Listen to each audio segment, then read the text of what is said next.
Hi students. तो आज की वीडियो में हम पेडागोजी ऑफ लैंग्वेज डेवलपमेंट करेंगे। जैसे कि हम सबको पता है कि जो हमारा एचटेट का इंग्लिश का सिलेबस है वो अब चेंज हो चुका है और हमें सिलेबस के अंदर ये कुछ टॉपिक्स दिए गए हैं, जैसे learning of and acquisition, principles of language teaching.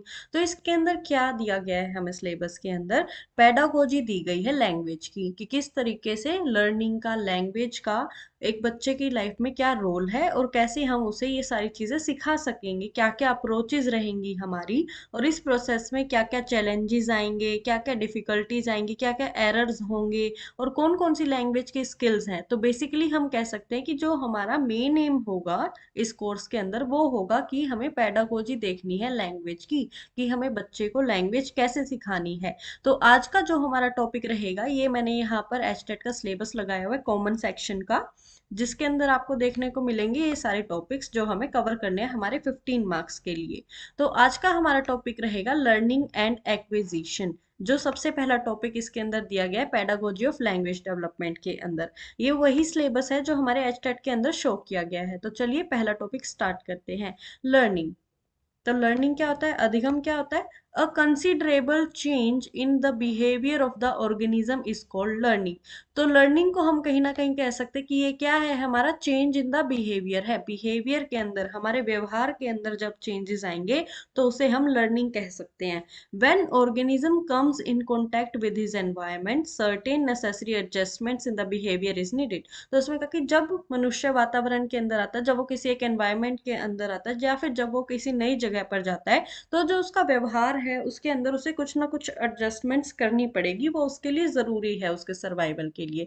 This adjustment in behaviour is the result of acquisition of various habits, skills, attitudes and knowledge which is actually learning in simple term. तो इसके अंदर कहा कि जो भी वो changes करेगा अपनी हैबिट्स में, स्किल्स में, एटीट्यूड्स में, नॉलेज में, तो वो क्या कहलाएगी? लर्निंग कहलाएगी। और यही बात हमने सबसे पहले देखी कि लर्निंग क्या है, वो हमारे चेंज इन बिहेवियर है। बिहेवियर में चेंज कैसे कैसे हो सकता है? कि हमारी आदतों में चेंज आ गया, हमारी स्किल्स के अंदर चेंज आ गया, कि हमारे कौशल के अंदर चेंज आ गया, हमने अलग अलग स्किल्स सीख ली, हमारे एटीट्यूड में, जो हमारी धारणाएं थी पहले, उसमें चेंज आ गया, या फिर हमारी नॉलेज, हमारे ज्ञान में जो चेंज आया उसको हम क्या कह देंगे? वो क्या हुई है? हमारी लर्निंग।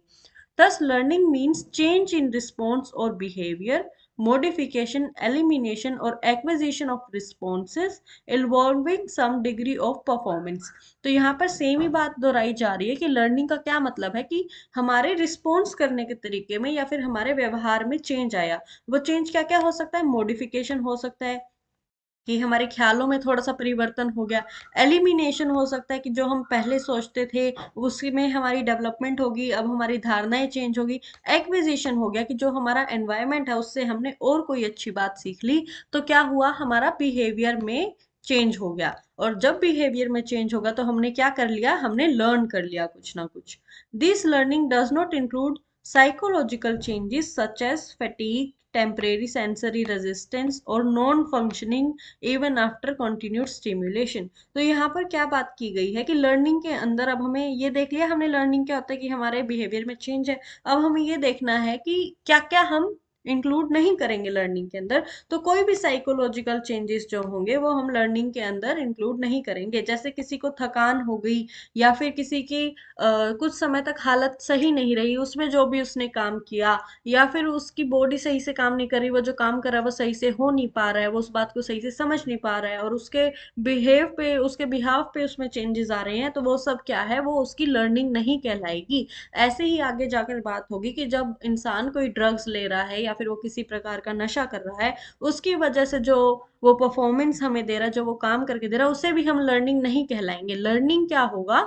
जब हम हमारी सेंसेस में बिल्कुल सही कंडीशन के अंदर अपने बिहेवियर के अंदर चेंजेस लाएंगे, उसी को हम लर्निंग कहलाएंगे। अब आ जाती है हमारी डेफिनेशंस ऑफ लर्निंग। इसमें से एक या दो क्वेश्चन हमें देखने को मिल सकता है अगर एचटेट का पेपर थोड़ा मुश्किल आए तो। It is very difficult to give a universally acceptable definition of learning because psychologists have defined the concept from different angles on the basis of their experiments। तो यहाँ पर बात की गई कि कोई एक definition नहीं दे सकते हैं हम learning की, क्योंकि अलग अलग psychologists ने अलग अलग बात की है इसके लिए।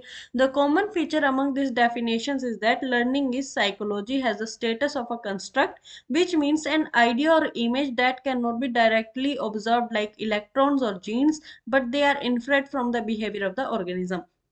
तो यहाँ पर बात की गई कि नॉलेज एक ऐसी चीज है, या फिर हम कहें लर्निंग एक ऐसी चीज है जिसे हम देख नहीं सकते हैं, उसे सिर्फ हम महसूस कर सकते हैं। कैसे? किसी भी इंसान के बिहेवियर से। तो जैसा वो बिहेव करेगा उस हिसाब से हम बता सकते हैं कि इसके अंदर लर्निंग हुई है या नहीं। लेकिन हम लर्निंग को देख नहीं सकते किस इंसान में कितनी लर्निंग हुई है। जैसे हम जीन्स को देख लेते हैं, इलेक्ट्रॉन्स को देख लेते हैं, या फिर हम ये देख लेते हैं कि हमारे सामने कितनी एप्पल्स पड़ी हैं, या फिर क्या प्रोसेस हो रहा है। उसी प्रकार से लर्निंग का प्रोसेस हम देख नहीं सकते हैं, बट हम बता सकते हैं कि लर्निंग हुई है या नहीं। और वो हम कैसे बता सकते हैं? किसी भी एक इंसान के बिहेवियर को देखकर हम बता सकते हैं कि लर्निंग हुई है या नहीं। अब मेलविन एच मार्क्स ने जो लर्निंग की डेफिनेशन दी है उसके बारे में देखते हैं। Learning is relatively enduring change in behaviour which is a function of prior behaviour usually called practice. तो मेलविन एच मार्क्स ने कहा कि लर्निंग क्या है? लर्निंग है बिहेवियर के अंदर चेंज। और वो चेंज कैसे आया? हमारा प्रैक्टिस के थ्रू। तो जहां पर भी हमें मिल गया कि प्रैक्टिस के थ्रू हमारे बिहेवियर में चेंज आ रहा है, तो वो किसने डेफिनेशन दी है? मेलविन एच मार्क्स ने। उसके बाद यहाँ पर अब एक्सप्लेनेशन दी हुई है कि परमानेंट चेंजेस होते हैं बिहेवियर के अंदर। ये तो हमें पता ही है, जब भी हमारे बिहेवियर के अंदर परमानेंट चेंजेस है तभी हम उसे लर्निंग कहेंगे। लेकिन अगर हमारे बिहेवियर के अंदर परमानेंट चेंजेस नहीं है, एक बार के लिए हमने किसी फैक्ट को मान लिया लेकिन बाद में हम हमारी बात से मुकर गए, तो उसे हम लर्निंग नहीं कहलाएंगे। और यहाँ पर ये बात स्पेसिफाई की हुई है कि changes occur due to illness, fatigue, maturation और the consumption of intoxicants is not learning. तो जो भी हमें चेंजेस दिखे बुखार की वजह से कि इंसान बीमार हो गया, या फिर इंसान को थकान हो गई है, या फिर कोई इंटॉक्सिकेंट्स मींस नशा वगैरह जो ड्रग्स वगैरह है अगर उसका यूज किया गया और उसके बाद हमें बिहेवियर के अंदर चेंजेस दिख रहे हैं, तो उसे हम लर्निंग नहीं कहलाएंगे। Learning is not directly observable. जो बात हमने पहले पढ़ी थी कि लर्निंग को हम डायरेक्टली ऑब्जर्व नहीं कर सकते, क्योंकि ये हमें सिर्फ बिहेवियर के अंदर ही दिखेगा और बिहेवियर के चेंजेस में थोड़े टाइम लगता है। Learning is a function of practice. Practice से ही हमें लर्निंग होगी और एक्सपीरियंस से भी हम सीखते हैं। तो लर्निंग को क्या फैक्टर्स अफेक्ट करते हैं? एक तो हमारी प्रैक्टिस और एक हमारे experiences. Experience aids learning and practice give its a enduring nature. उसके बाद में हम कुछ और डेफिनेशंस देख लेते हैं लर्निंग की। तो यहाँ पर गेट्स ने क्या कहा है? Learning is modification of behaviour through experiences. तो एक्सपीरियंस के थ्रू अगर हमें बिहेवियर में चेंजेस दिख रहे हैं, तो वो किसने कहा है? वो हमें बात कही गई है गेट्स ने। तो एक्सपीरियंस से हमें याद करना gets. Learning involves the acquisition of habit, knowledge and attitudes. ये बहुत ज्यादा इंपॉर्टेंट है, क्रो एंड क्रो से क्वेश्चन हमसे पूछा ही पूछा जाता है। और ये डेफिनेशन भी बहुत ज्यादा इंपॉर्टेंट हो जाती है यहाँ पर कि लर्निंग जो है वो क्या किस चीज का एक्विजिशन है? हैबिट का, नॉलेज का और हमारे एटीट्यूड का। तो जहां पर भी बात की गई हैबिट, नॉलेज और एटीट्यूड की एक साथ, वो बात किसने बोली है? क्रो एंड क्रो ने। Learning is any change in behaviour resulting from behaviour. तो बिहेवियर में चेंज हो रहा है, और किसकी वजह से हो रहा है? बिहेवियर की ही वजह से चेंज हो रहा है। तो ये बात किसने कही है? गिलफोर्ड ने। Learning includes both acquisition and retention. तो ये बात किसने कही है? स्किनर ने। स्किनर ने क्या कहा कि एक्विजिशन होना चाहिए, इंसान उस चीज को सीखे, और रिटेंशन भी होना चाहिए कि वो चीज जो उसने सीखा है वो उसके दिमाग में रहे, वो उसको भूले ना, और या फिर बाद में वो अपनी बातों को चेंज ना कर दे। अब आते हैं हम सबसे इंपॉर्टेंट टॉपिक पे, करेक्टरिस्टिक्स ऑफ लर्निंग की लर्निंग की क्या क्या विशेषताएं हैं, क्या क्या करेक्टरिस्टिक्स हैं। सबसे पहले है learning is relatively permanent change. तो जो भी हम सीखेंगे वो हमने परमानेंटली सीख लिया है। जो भी टेम्परेरी चेंजेस होंगे उसे हम लर्निंग नहीं मानेंगे। जो भी परमानेंट चेंजेस हुए हैं हमारे बिहेवियर के अंदर, सिर्फ वही क्या कहलाएगा? लर्निंग कहलाएगा। नेक्स्ट पॉइंट आता है, लर्निंग इज अ प्रोसेस और ग्रोथ ऑफ द ऑर्गेनिज्म। तो लर्निंग में क्या होगी? इंसान की प्रोग्रेस होगी और ग्रोथ होगी। Learning is a fundamental need of life. Learning हमारे लिए बहुत ज्यादा इंपॉर्टेंट है। क्यों? क्योंकि विदाउट इट नो प्रोग्रेस और ग्रोथ इज पॉसिबल। अगर हम लर्न करना नहीं सीखेंगे, अगर हम अपने आप को वातावरण के साथ नहीं ढालेंगे, अपने अंदर चेंजेस नहीं लाएंगे, तो हमारी प्रोग्रेस या फिर ग्रोथ नहीं होगी। इसलिए जो है लर्निंग वो हमेशा हमें प्रोग्रेस या ग्रोथ की तरफ लेके जाएगी। ये इसका एक कैरेक्टरिस्टिक है। Learning is a life long process. ये हम सबको पता है कि हम अपने जन्म के बाद से लेकर मृत्यु तक सीखते ही रहते हैं कुछ ना कुछ लाइफ में। तो ये एक लाइफ लॉन्ग प्रोसेस है। Learning is not directly observable. Learning को हम डायरेक्टली ऑब्जर्व नहीं कर सकते, नहीं बता सकते कि किस इंसान के कितनी लर्निंग की। हमारा नेक्स्ट पॉइंट है learning is the result of experiences. तो जो लर्निंग है वो किससे आई है? हमारे एक्सपीरियंसेस से आई है। जो भी हमने लाइफ में अब तक सीखा है उससे हमारे कुछ ना कुछ हमारे बिहेवियर में तो चेंजेस हुए हैं, इसलिए हमारी लर्निंग भी हुई है। तो इसलिए यहाँ पर कहा गया कि learning is result of experiences. Next point है learning is a goal directed process. तो जो भी चीजें हम सीखते हैं, जो भी चीजें हम करने की कोशिश करते हैं, अपने अंदर बदलाव लाने की कोशिश करते हैं, वो किसी ना किसी वजह से ही होता है। कि हमें कि कोई गोल को डायरेक्ट करना है, कोई गोल को अचीव करना है और कोई पर्पसफुल एक्टिविटी करनी है अपनी लाइफ में। इसीलिए हम कुछ ना कुछ नया सीखते रहते हैं हमारे जीवन के अंदर। इसीलिए यहाँ पर कहा गया कि जो भी हम सीखेंगे, जो भी हम लर्न करेंगे, वो कहीं ना कहीं गोल डायरेक्टेड होगा। किसी ना किसी गोल को अचीव करने के लिए हम इतनी मेहनत करेंगे। नेक्स्ट पॉइंट है learning is retained through practice. तो अब जो हमने याद किया है उसे हम हमारी लाइफ के अंदर परमानेंट करना चाहते हैं, उसे हम भूलना नहीं चाहते। तो वो प्रोसेस कैसे होगा? जब हम करेंगे प्रैक्टिस। तो ये बात हमने सीखी ना कि practice makes a man perfect, वो यहाँ पर लागू होती है कि लर्निंग को अगर हमें रिटेन्ड करना है, परमानेंट करना है, तो हमें क्या करनी पड़ेगी? हमें करनी पड़ेगी प्रैक्टिस।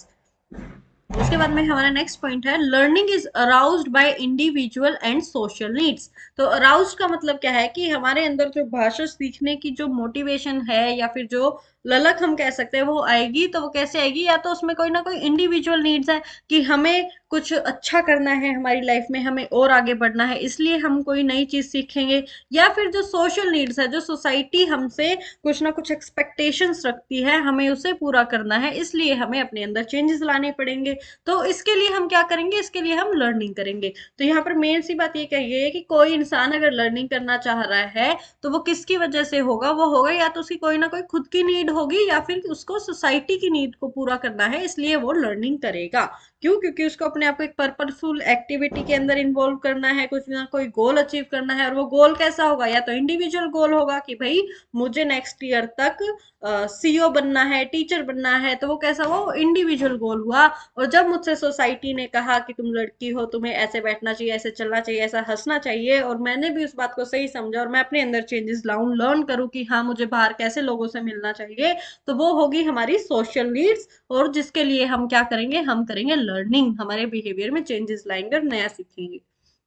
नेक्स्ट पॉइंट है learning is active and creative. तो ये बात तो जाहिर सी है कि जब हम लर्निंग कर रहे होंगे तो हम एक्टिवली उसके अंदर पार्टिसिपेट करेंगे। अब मैं बिना इंटरेस्ट के या फिर बिना किसी की बात को सुने अपने अंदर क्या चेंजेस ला सकती हूँ? कोई चेंजेस नहीं हो सकते।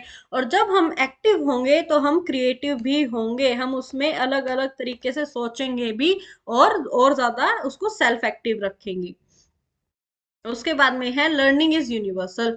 तो जो लर्निंग है वो यूनिवर्सल है। इंसान हो चाहे जानवर हो, उन सबके अंदर कहीं ना कहीं लर्निंग होती है। वो कुछ ना कुछ अपनी लाइफ में चेंजेस करते हैं अपने आप को और ज्यादा बेहतर बनाने के लिए। इसीलिए जो लर्निंग है वो है यूनिवर्सल। अब हमारा नेक्स्ट टॉपिक आ जाता है लर्निंग एंड एक्विजिशन। था हमारा टॉपिक, अब हमारा टॉपिक है एक्विजिशन। लर्निंग हमने देख लिया कि हमारे बिहेवियर में जो चेंजेस हो रहे हैं और वो परमानेंट चेंजेस हैं, तो वो है हमारी लर्निंग। अब देखते हैं एक्विजिशन क्या होता है।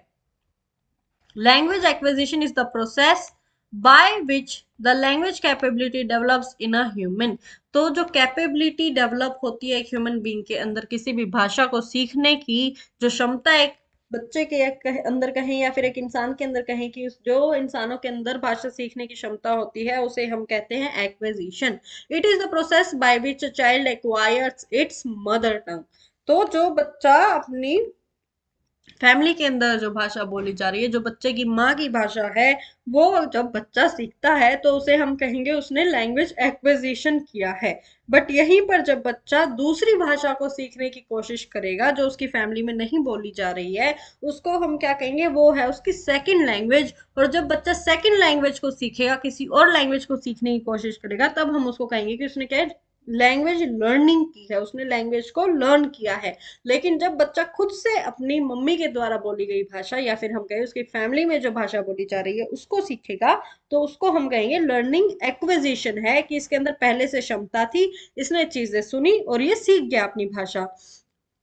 It is the most wonderful feat we perform in our whole life, and we do it at an age when we can hardly do anything else. तो यहाँ पर कहा गया कि ये सबसे ज्यादा वंडरफुल चीज है जो हम इतनी कम एज पर सीख लेते हैं भाषा को, क्योंकि उस टाइम पर हम और कुछ चीजें शायद ही सीख पाए, क्योंकि बच्चा 2 से 2.5 साल की उम्र में भाषा सीख जाता है। It is an active process by which children taking cues available to them construct their own utterances and say things they have never heard of. तो यहाँ पर वो क्या कह रहा है कि ये एक एक्टिव प्रोसेस है, बच्चा एक्टिवली बातों को सुनता है, कानों में उसके कुछ बातें पड़ती है, फिर वो उनको दोहराने की कोशिश करता है और खुद की भाषा, खुद के शब्द बोलने की कोशिश करता है, कंस्ट्रक्ट करता है अपने वर्ड्स को, और फिर चीजें सुन कहता है जो उसने सुनी है, या फिर कभी सुनी भी नहीं है, वो अपनी खुद की भाषा बना रहा होता है। और धीरे धीरे ऐसा कर कर प्रैक्टिस के थ्रू, बार बार बोल बोल कर वो उस चीज को सीख जाता है, अपनी भाषा को और अपने बात बोलने के तरीके को। Language learning is a behaviour acquired by making conscious efforts. अब आ गया लैंग्वेज लर्निंग। तो एक्विजिशन और लैंग्वेज लर्निंग के बीच में जो डिफरेंस है वो सबसे ज्यादा इंपॉर्टेंट है दोनों टर्म को सीखने के लिए। तो लैंग्वेज लर्निंग क्या है कि बिहेवियर में हमने चेंजेस करे हैं, ताकि कॉन्शियस एफर्ट्स कर कर हम किसी दूसरी भाषा को सीख सके जो हमारी फैमिली के अंदर नहीं बोली जा रही है। इसके अंदर हम फॉर्मल एजुकेशन लेंगे, भाषा को बोलना लिखना पढ़ना सब कुछ सीखेंगे। तो यहाँ पर लिखा हुआ है, it involve certain skills learning to understand when it is spoken, speaking, reading and writing. तो जब हम भाषा को सीख रहे हैं, लर्न कर रहे हैं, तो हम हर एक स्किल के ऊपर काम करेंगे, कि हम भाषा को लर्न करेंगे, कि जब कोई हमें बोल रहा है उस भाषा के अंदर तो हम उस बात को समझ सके, हम उस भाषा को बोल सके, हम उस भाषा को पढ़ सके और हम उस भाषा को लिख सके। और इसके साथ साथ इसमें हमें कुछ सेट ऑफ हैबिट्स भी फॉर्म करनी पड़ेगी जब हम ये भाषा सीख रहे हैं, कि किस तरीके से बोलना है, क्या सिंटेक्स यूज करना है, कैसे ग्रामर करनी है। तो वो किसके अंदर आएगा, लैंग्वेज लर्निंग के अंदर आएगा। It is acquired by imitation and practice. और जो लैंग्वेज लर्निंग है वो हमारी कैसे होगी, इमिटेशन से, कि कोई बोल रहा है उसकी तरह नकल करें हम और फिर उसको सीखें, और प्रैक्टिस के जरिए। ये दो चीजें बहुत ज्यादा इंपॉर्टेंट है। और एक्विजिशन कैसे होगी, वो होगी सिर्फ हमारी इमिटेशन के through.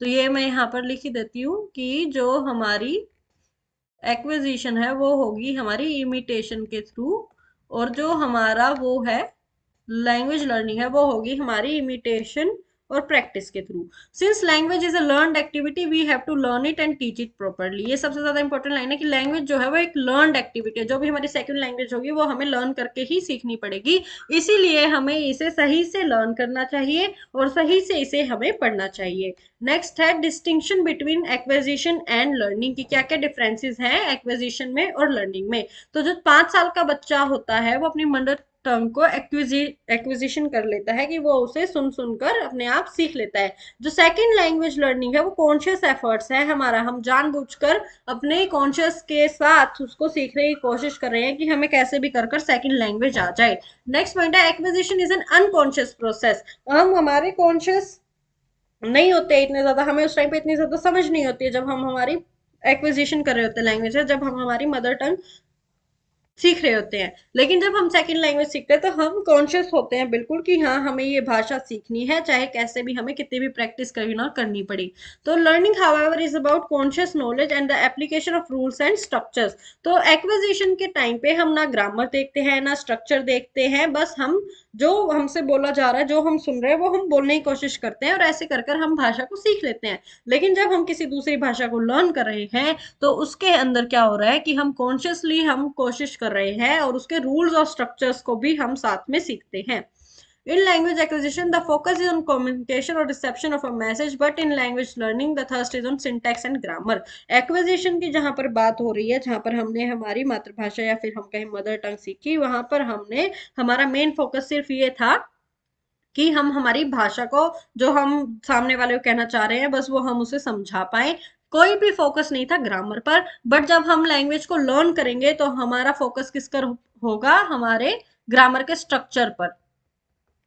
The context is usually crucial and meaningful in language acquisition, but it need not to be important to the extent in language learning. तो जो बात हम बोल रहे हैं वो ज्यादा मीनिंगफुल होनी चाहिए, वो किसके अंदर? लैंग्वेज एक्विजिशन के अंदर। बट जरूरी नहीं है कि जो हम लैंग्वेज लर्निंग कर रहे हैं उसके अंदर इसका इतना इंपॉर्टेंट रोल हो। लैंग्वेज लर्निंग के अंदर किसका इंपॉर्टेंट रोल रहेगा? वो रहेगा हमारी ग्रामर का और सेंटेंस के स्ट्रक्चर का।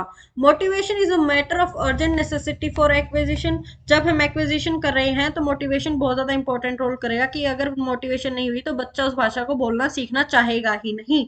इसलिए मोटिवेशन इंपॉर्टेंट है।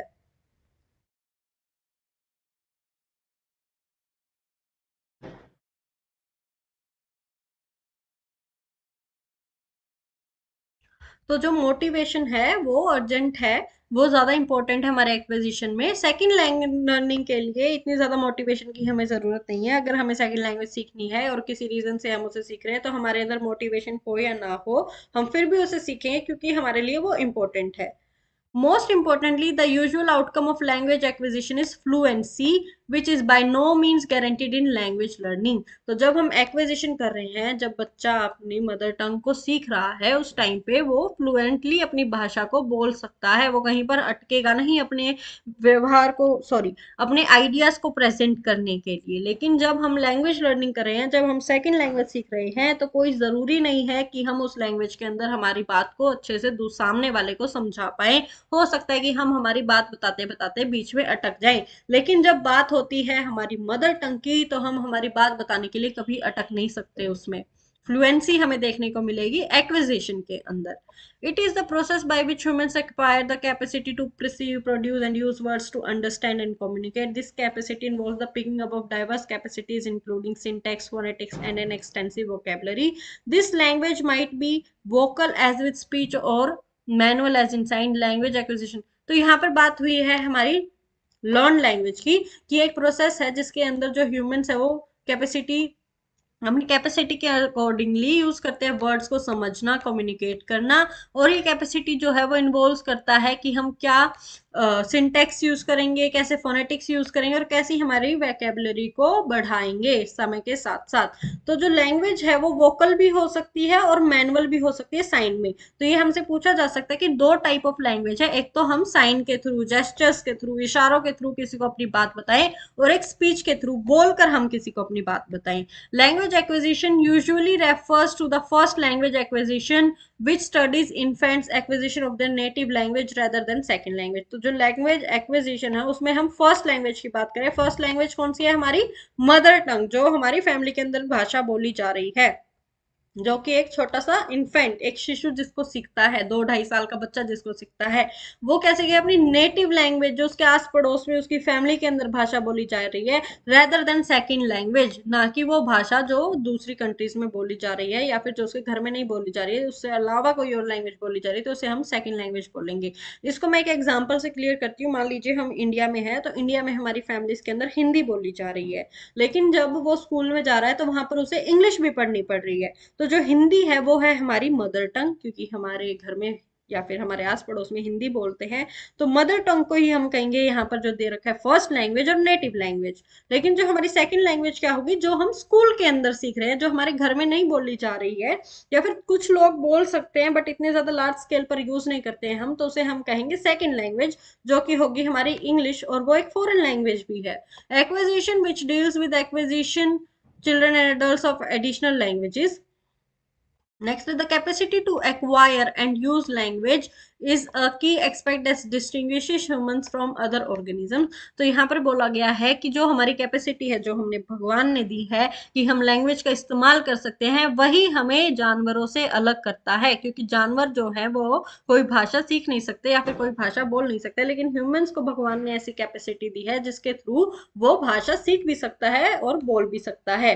And a major concern in understanding language acquisition is how these capacities are picked up by infants from what appears to be very input. A range of theories of language acquisition has been created in order to explain this apparent problem, including indentism, in which a children is born prepared in some manner with these capacities as opposed to the other theories in which language is simply learned. तो यहाँ पर बात की गई है कि जब हमने देखा कि इंसानों में हम लैंग्वेज एक्विजिशन कर सकते हैं तो बहुत अलग अलग थ्योरीज लोगों ने दी कि हम कैसे भाषा को सीखते हैं, क्योंकि उस टाइम पर तो हम बहुत छोटे बच्चे होते हैं, कैसे हम भाषा को सीख रहे हैं, क्या इसके पीछे कोई और लॉजिक है, क्या इसके पीछे क्या क्या थ्योरीज हैं, ये सब ने दी। और कुछ थ्योरीज में कहा गया कि एक सिंपली लर्नड प्रोसेस है कि बच्चा सुन सुनकर देखकर बोलकर सिंपली सीख रहा है इसको। और कुछ ने दिया कि बहुत बड़ा इसको कर दिया कि कैसे ये कैपेसिटीज आ गई इंसानों के अंदर, कैसे बच्चा भाषा को सीख लेता है। तो इन पर अलग अलग साइकोलॉजिस्ट ने अलग अलग काम किए। तो इसके साथ ही हमारा चैप्टर खत्म हो जाता है। अब हम इसको एक बार सम अप कर लेते हैं कि हमने क्या क्या देखा इसके अंदर। तो हम कर रहे हैं हमारी पेडागोजी ऑफ लैंग्वेज डेवलपमेंट, जो कि सेम हमारे एस्टेट के पेपर के अंदर यहाँ पर दिया हुआ है कि पेडागोजी ऑफ लैंग्वेज डेवलपमेंट। और आज जो हमने किया वो किया लर्निंग एंड एक्विजिशन, जो हमारे इंग्लिश कॉमन जो 15 नंबर का सब्जेक्ट हमारे आएगा उसमें पहला ही टॉपिक दिया हुआ है लर्निंग एंड एक्विजिशन। और ये टॉपिक हमने आज की वीडियो के अंदर कवर किया है, जिसमें हमने देखा लर्निंग जो कि है चेंज इन बिहेवियर, उसके बाद डेफिनेशन लर्निंग की, फिर कैरेक्टरिस्टिक्स की लर्निंग की क्या क्या विशेषताएं हैं, उसके बाद हमने देखा एक्विजिशन, फिर हमने देखा एक्विजिशन और लर्निंग के अंदर डिफरेंस, और फिर हमने देखा कि हमारी जो मदर टंग है, जो फर्स्ट लैंग्वेज है बच्चे की, उसको हम क्या क्या नाम से बुलाते हैं कि फर्स्ट लैंग्वेज, नेटिव लैंग्वेज या फिर मदर टंग। और जो हमारी दूसरी भाषा है जो हम कॉन्शियसली सीखते हैं, जो लैंग्वेज लर्निंग है, उसके अंदर आएगी हमारी सेकंड लैंग्वेज या फिर फॉरेन लैंग्वेज। उसके बाद हमने क्या देखा कि जो हमारी कैपेसिटी है कि हम भाषा को सीख सकते हैं, वो हमें एक अलग पहचान दिलवाती है और जानवरों के अलावा, कि भाई हम भी, हमें सोशल एनिमल्स बोला जाता है लेकिन हम उनसे एक ऊपर लेवल पर आते हैं। क्यों? क्योंकि हम भाषा को सीख सकते हैं और अलग अलग भाषाओं को समझ सकते हैं। इसके बाद यहाँ पर बात हुई कि अलग अलग साइकोलॉजिस्ट ने अलग अलग थ्योरीज निकाली कि क्या ये एक बहुत बड़ी कैपेबिलिटी है इंसानों के अंदर कि वो भाषा को सीख सकते हैं, या फिर सिंपली एक बच्चा उसको सोच समझकर या फिर सुनकर सीख जाता है। क्या ये एक सिंपल प्रोसेस है या फिर इसके पीछे और क्या क्या बड़े मेजर चीजें हो सकती है, ये सब साइकोलॉजिस्ट ने अपने काम के अंदर थ्योरीज हमें दी। तो इसके साथ हमारा चैप्टर खत्म होता है लर्निंग एंड एक्विजिशन। हमारे आगे आने वाली वीडियोस में हम कवर करेंगे ये सभी टॉपिक्स जो हमें एचटेट के सिलेबस के अंदर दिए हैं। हमारा नेक्स्ट टॉपिक होगा प्रिंसिपल्स ऑफ लैंग्वेज टीचिंग, और सेम क्वेश्चंस आपको देखने को मिलेंगे इस वीडियोस के अंदर से एचटेट के एग्जाम के अंदर। अगर आपको आज की वीडियो अच्छी लगी है तो प्लीज चैनल को सब्सक्राइब कीजिए, वीडियो को लाइक कीजिए। Thank you so much.